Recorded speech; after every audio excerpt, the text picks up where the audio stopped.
Welcome back. Bick, apparently. Here we are in Miss Pavlova's room.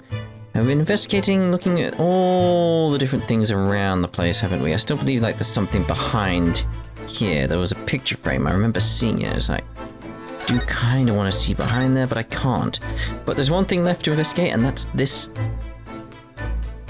luggage crate. What would you call this? Suitcase? I don't know, because it's like, there's clearly an animal in it, so I don't know if you call it something else. And I'm suspecting a cat because of this saucer here, but other things lead towards it being a snake, so I'm not entirely sure. Especially when you consider Sherlock stuff. Anyway. Oh my. Miss Pavlova's case is open. It's completely empty inside. But according to the great detective's great deduction, she was hiding her special friend in there. Yes, a friend that she had to keep secret. Because you're not allowed to bring animals aboard the SS Birya. And what kind of animal she had in there? And more to the point, where is it now? That was it? I thought it was going to be some kind of bigger mystery reveal at that point, and that was going to be the entire purpose of what we were doing here. No, I don't want to look at the door. I want to leave that. I want to go back out, because clearly at this point, we leave. Like, 'cause there's nothing else to investigate in here, is there? Huh. I did genuinely think that was going to spark something huge. But clearly not. Clearly not.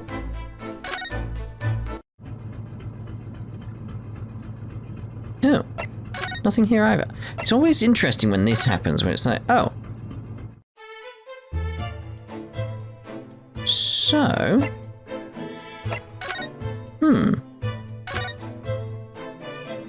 I would have expected more then. Huh. I didn't get anything that I can investigate. That's very strange. There's a magnifying glass on these things. Alright, let's can't turn them around or anything. That's very strange to me. I like it when it does this though, because it's that sort of thing of like, oh, things are actually different and changed now. Like, where else would there be to investigate? There we go. Oh, it's Mr. Shlom's, look. Wow, you never know where he's going to turn up next, do you? He seems to be stealing a look at something as he sings to himself.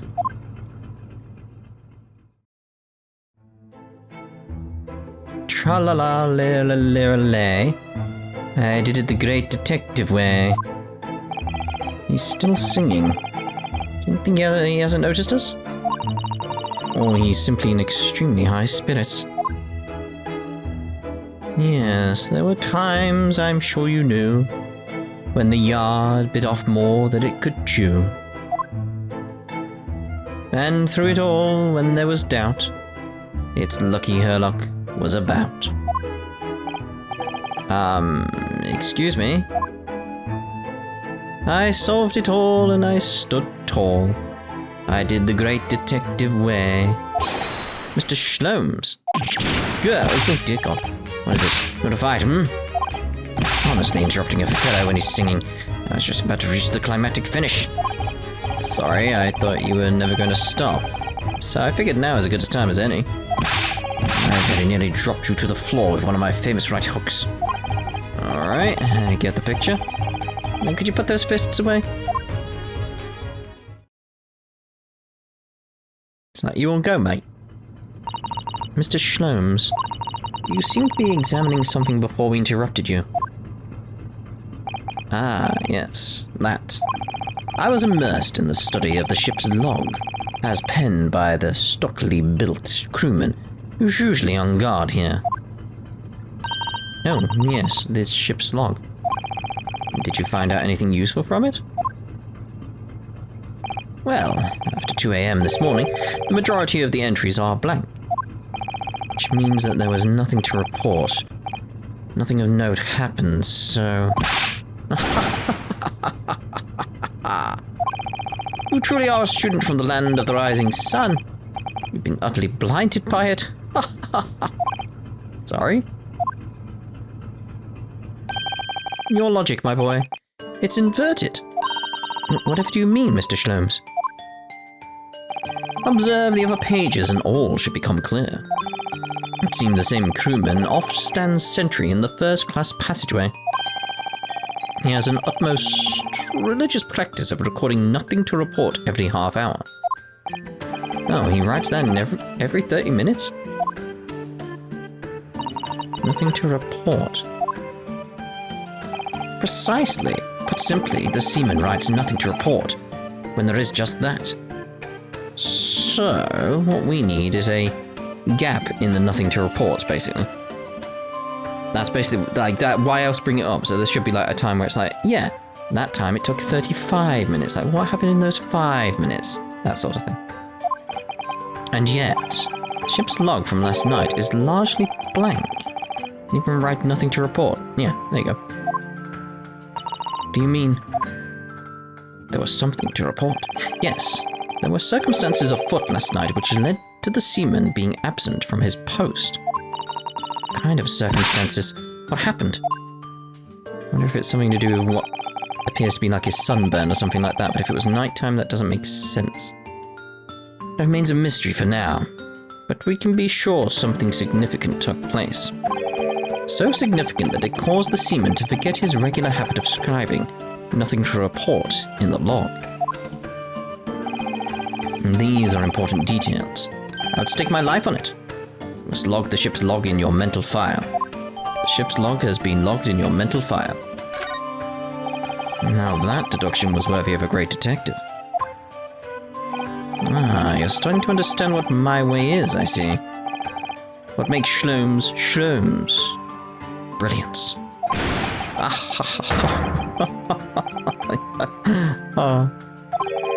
Oh, ouch. What is it? Are you hurt? Oh, don't worry yourself. I seem to be afflicted with a throbbing head this morning for some reason, nothing more. Everyone has that.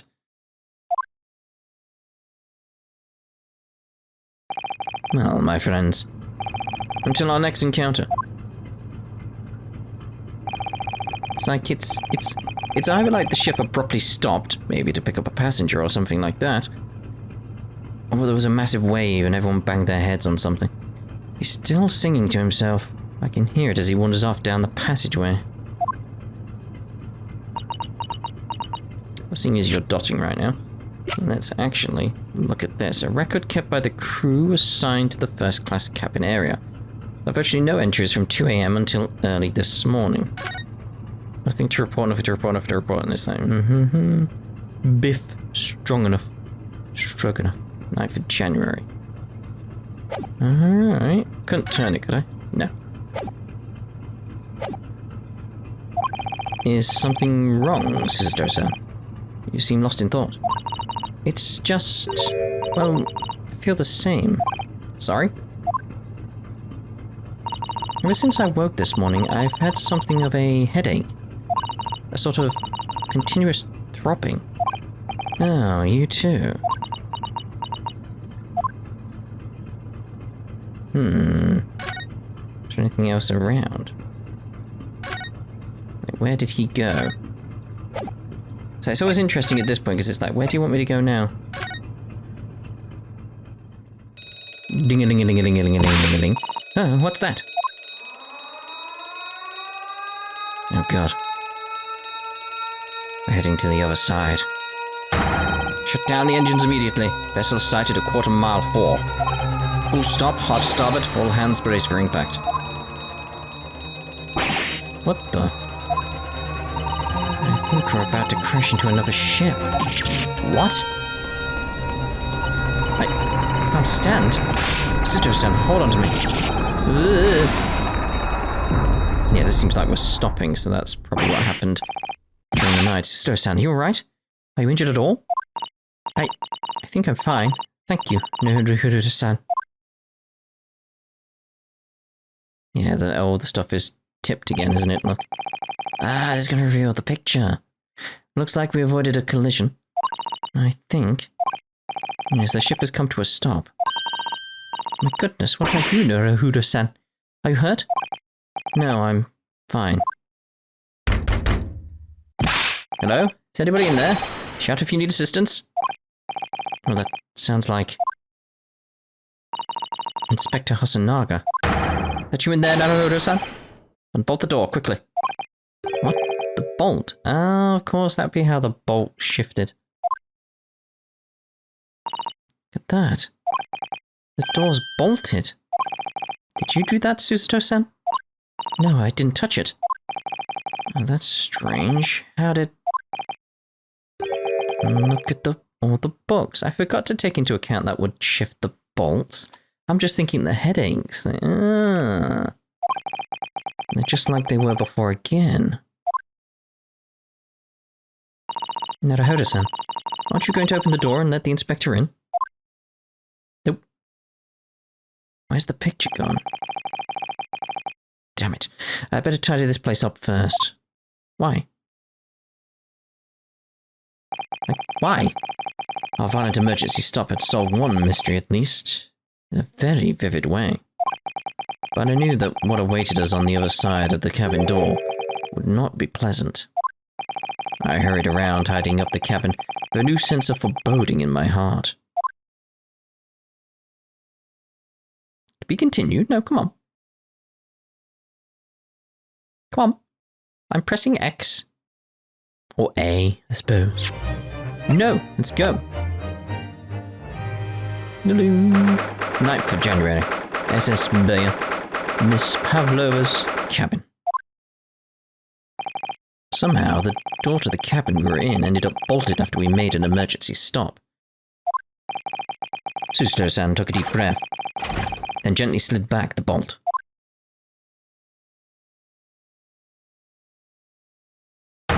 You, what are you doing in Miss Pavlova's quarters? Again with your sort of... See, if this was a tan on his face and clearly his neck, it'd be on his arms as well, would it not? It doesn't seem to be. Ah, you both look hurt. Good. Yes, I'm fine, thank you. What on earth happened? I heard something about how we were going to collide with another ship. Yes. Appears to have been a false report, though. How did that happen? There's a dense fog outside. It's quite dense, so it's extremely difficult to see. And someone must have thought he saw a ship ahead. The person obviously triggered the alarm, and that's why we made the emergency stop. Everything is chaos. Passengers are screaming.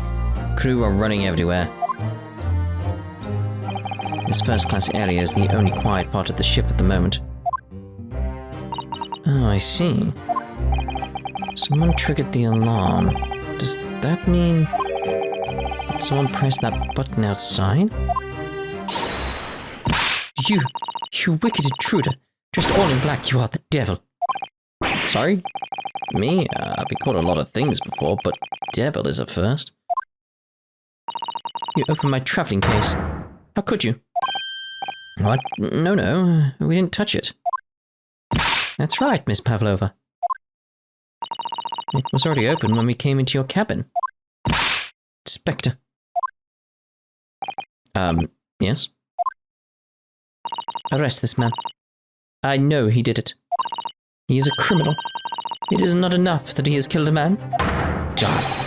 And he is a stowaway as well. If Vixen promises not to steal chicken, do you believe? Take him away. He's a trespasser as well as everything else. Stowing away, trespassing, killing. She is right, you are devil.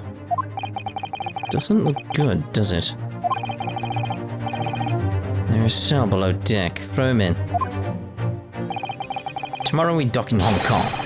Let me give you straight to police. Wait, a cell? Please, Inspector Hasanaga. Is there nothing you can do? This is a Russian vessel. I really have no jurisdiction here. After my last effort to appeal to the captain's good nature, I think I'm out of options. This is terrible. It's a real crisis. I've got to find a solution. Immediately. It's like, for me, it's like I'm still trying to figure out a few things. Like, it's something to do with... What the hell is he doing now? Yeah, his tan situation. I'm starting to think it's not a tan. Because again, otherwise it would be across his whole body in certain places. Well, on his arms at least, I'd imagine. So it's like, it's not a tan. So what is it? What is going on with his face? There's clearly lines and it's clearly significant. And then there's the whole thing with the other room and the clearly half of a bell.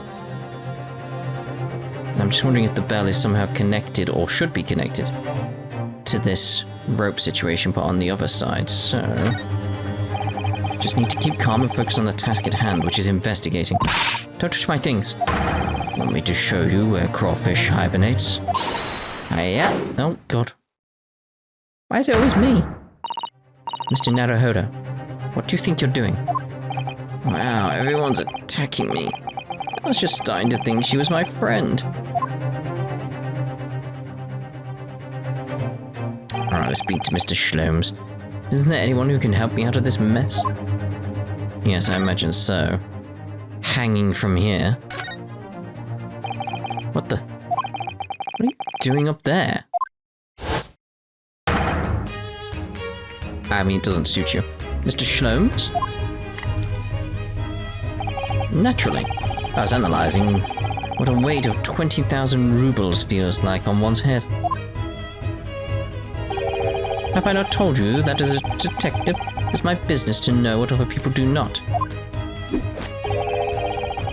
This isn't mere tomfoolery, my boy. Oh, no, no. Well, why were you hanging from that hook before then? Isn't it obvious? To properly assess the weight of 20,000 rubles, naturally. I wish to determine if it would bend that conceited-looking hook on the wall, so full of brag and bounce.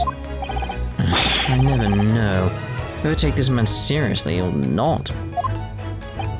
Ah, you again. The great detective. Ah, Inspector. I confess I've been looking for you. I have something to report to you most urgently. Well, might try looking for me somewhere other than a hook on the wall next time. What is to report? Speak. An urgent report from a great detective can mean but one thing. Yes. The case of the curious murder that took place last night here on this vessel, the steamship Burya, has been solved by me, naturally. What? Really? Yes, I have eliminated all other possibilities. No other explanations exist. And I've got a prime suspect now based on who reacted first there. So, allow me to illuminate all your minds. For I am about to reveal my great detective's greatly admired great deduction to the case. Uh-oh. You have solved it? Even Hedgehog understands this case. We all know who is responsible for killing Student Boy this morning, when we found criminal in wardrobe. This is Stowaway, and he has handcuffs to prove it. I didn't do it. The trouble is, there doesn't appear to be anyone else who could have killed the victim. As everyone knows, the cabin door was bolted shut from the inside, which we know... Why was it pulled off though? Like, this is the thing, it's like, okay, we know how it bolted itself now, but... Why did it seem to be, like, almost torn off, which implies someone strong enough has to have done that. Let's go into our court record here, like, get an idea of what's going on here. Like, only someone strong enough, like, even there, look. You can see it's clearly on his face, it's significant. Like, why is that even that? Like, you should have just swapped them for that, like, come on. Like, It's very much like... But yeah, let me get my thoughts out the way. So, what's going on in my head so far is not sure about like the stuff on his face, but for some reason, probably right. Let's assume it's something to do with the bell. I've got to go back to the evidence. Right, so it's like something was happening in the other cabin with Kazuma. Stroganoff came in because of the bell being rung. So yeah, he went inside. Maybe at that point the ship did the emergency stop. He slipped, accidentally killed Kazuma, and somehow at the same time...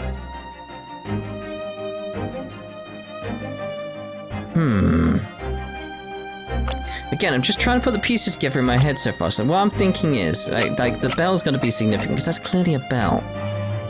And we know the bell is connected to the rope, so I'm thinking maybe there was some kind of emergency. Probably something came through the air vent.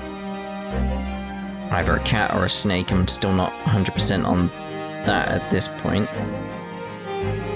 It came into Kazuma's room. We were in the wardrobe. Just how it is.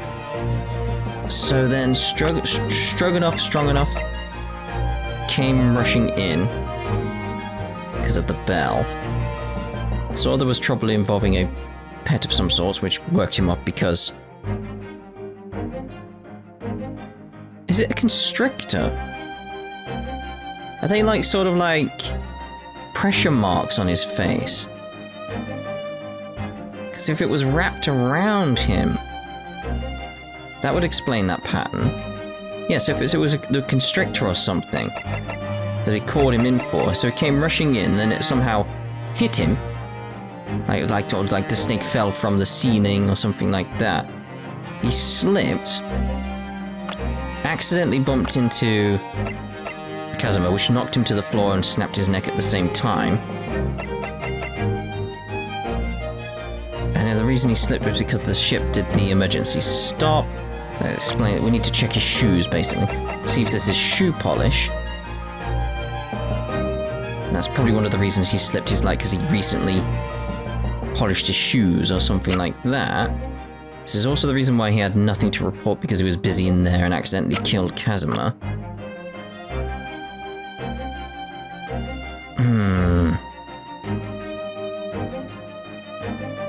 He maybe wanted to try and hide the... This is the thing, is that this would explain... Well,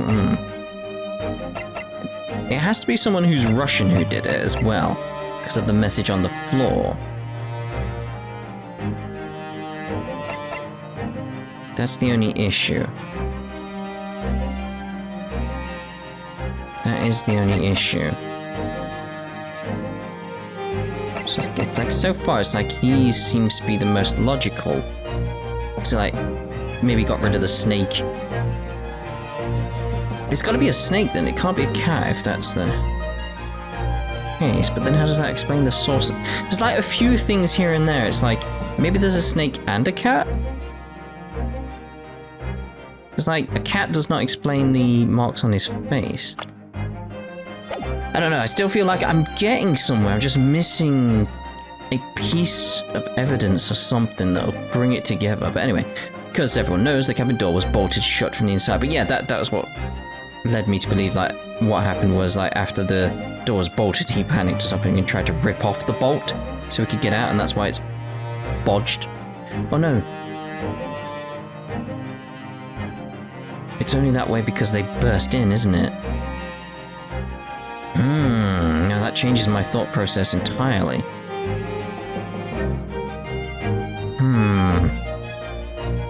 It's going to be bolted after? I don't know. Again, I just feel like I need just a little bit more. I feel I'm almost there. And that means the culprit must be someone who's inside the cabin. Yes. It's what's called a locked room mystery in detective stories. But again, it's like it got locked because of an emergency stop, which probably caused someone to slide and all the... just loads of things. Ah, locked room. That is point. The room was locked. Like, she reacted so quickly, though. I can't deny that. So it's like, sort of like, why did you react so quickly? There's no way the bolt could have been drawn across from outside the cabin. You're all quite mistaken. The cabin next door is not a so-called locked room at all. What? Oh yes, there is another entrance. An entrance used last night by the culprit in order to gain access to the cabin despite the bolted door. What other entrance? We never discovered one. Why, it gapes open-mouthed at you even as we speak. The ventilator man. The ventilator. You think this is funny? I couldn't even put my arm through that hole. But a cat or a snake? That's because your arms are as thick as tree trunks. You're suggesting that the culprit entered and left the victim's cabin through that tiny opening? It's not possible. Ah, but it is. And last night the victim even witnessed the intruder in the act of passing through the ventilator. Yeah, it's connected to you so much. But how? Mr. Shlomes, do you mean... Are you referring to the words Kazuma-sama wrote in his diary? 1:23 a.m. I can hear a faint whistling sound. 1:35 a.m. What looks like some sort of speckled band is dangling from the ventilator grill. Precisely, my dear madam. Yeah, and it's like, and those times line up roughly there. It's like 1:30, nothing to report. And then it's 1:23. Just a faint whistling is like 1:35. It's like, that's where everything goes strange. But what does it mean? What is this speckled band? The answer to that particular conundrum is in this very cabin. Where? Is it in the bag in the corner? Mr. Shlomes, what are you doing? There is a distinct element of danger, but fear not. I am ready. What I am about to expose for you all to see will shock you to your cores. Behold. Yeah. What? Oh, what the? Oh my god, how could he show? Ah, there you go. So I was right about that. But what about the saucer of what I assume is milk? Allow me to introduce you all to the band. The speckled band. I won't call that speckled.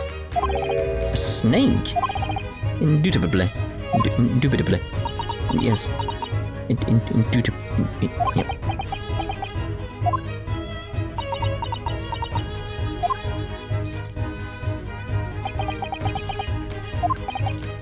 Mr. Shlomes, just one thing. Pray what troubles you.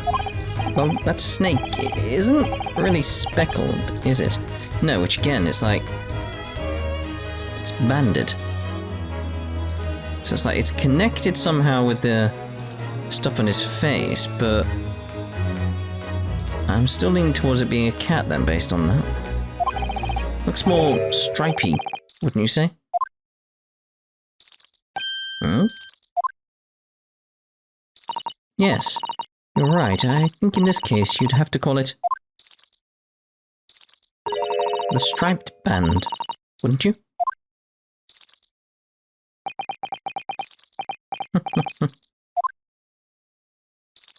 You both see and observe with distinction, however. Do you not think that is precisely the trap into which the culprit wishes you to fall? No. Oh my goodness, really? It's a trap? Oh, exactly. I think perhaps it is time I explained the intricacies of my train of thought. Are you ready, Miss Pavlova? I'm sorry for the young man who died, but that is all. His death has nothing to do with me. This whole thing is nothing to do with me. There are two conclusions I have drawn from the facts. Number one, last night, your friend infiltrated the victim's cabin. Yeah, but I'm thinking it's the cat. So, yeah, I'm not thinking it's the snake. I think the cat wandered next door. And then she would have gone and spoken to him.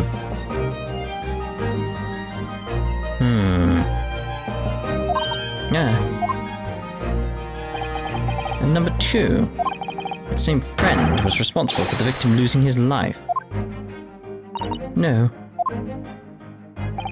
He's turned as white as a bowl of rice again. Sholmes must be right. He's hit the nail on the head. But for the wrong animal, I feel. Because again, it just doesn't match. This young woman's friend killed Mr. Asogi, so where does the snake come from, then? And where's the cat? Well, alright then. It looks like he can't speak with that snake cord around his head. I would advise as little movement as possible, Seaman. You wouldn't want the fangs of that long friend in your neck. So, everyone, let us begin. Sherlock Sholmes is proud to present his logic and reasoning spectacular. The Great Deduction. The game is afoot. Trial 1. Conclusion. Well, intruder's identity. Miss Pavlova, moments ago you claimed the following. His death is nothing to do with me. This whole thing is nothing to do with me. Yet you cannot deceive yourself. Yes, when you recall those horrid events, your aching heart smarts with pain. A hand. And it is the very pain that evidences your inextricable link to the victim's death. So we ask, what was the nature of this intruder that stole into the victim's cabin on that portentous night? Why, naturally, it was the friend with which you boarded this vessel, was it not? Ah, as I suspected, another telltale glance. Without doubt, your friend is the arriving serpent we see before us. No. And yet, that fact leaves us in a quandary. Victim's written observations on the night in question tell of a speckled band, whereas, regrettably, this specimen's markings do not fit the description in any way.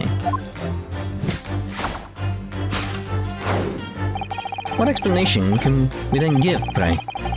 What was this sight that fell upon the victim's eyes last night? Don't look at me. It's nothing to do with any of this. Oh, but it does. You have the answer to this quandary even now, hidden behind your back. Speckled band? Yes, that's what you are trying, but failing to conceal. It can only be the snake's sloughed skin. Evidently, after the subtle and horrible crime, the most deadly friend of yours shed its original skin. No? I don't know what you were talking about. Last night, through the ventilator visible in this cabin, you then speckled friend slithered next door. No, the kitty went next door.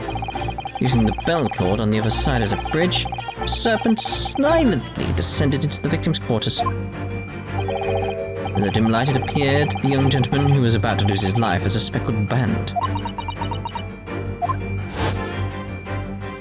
In summary, the nature of this friend of yours, which last night infiltrated the scene of the crime,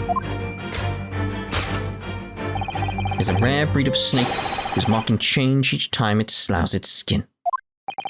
A snake so dreadful, you can only imagine it would be found in the deepest depths of India. A beloved speckled snake. It's a kitty. How Mr. Asogi died. Moving on, we come to the heart of the matter, the grim demise of the victim. How did this young man lose his life, and why? According to the data of which I have been appraised, or unapprised, it would appear there were no visible signs of injury.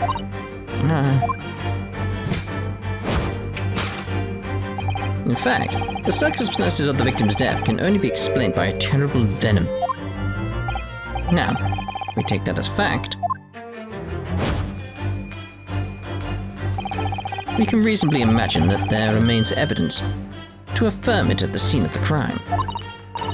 No, could there be?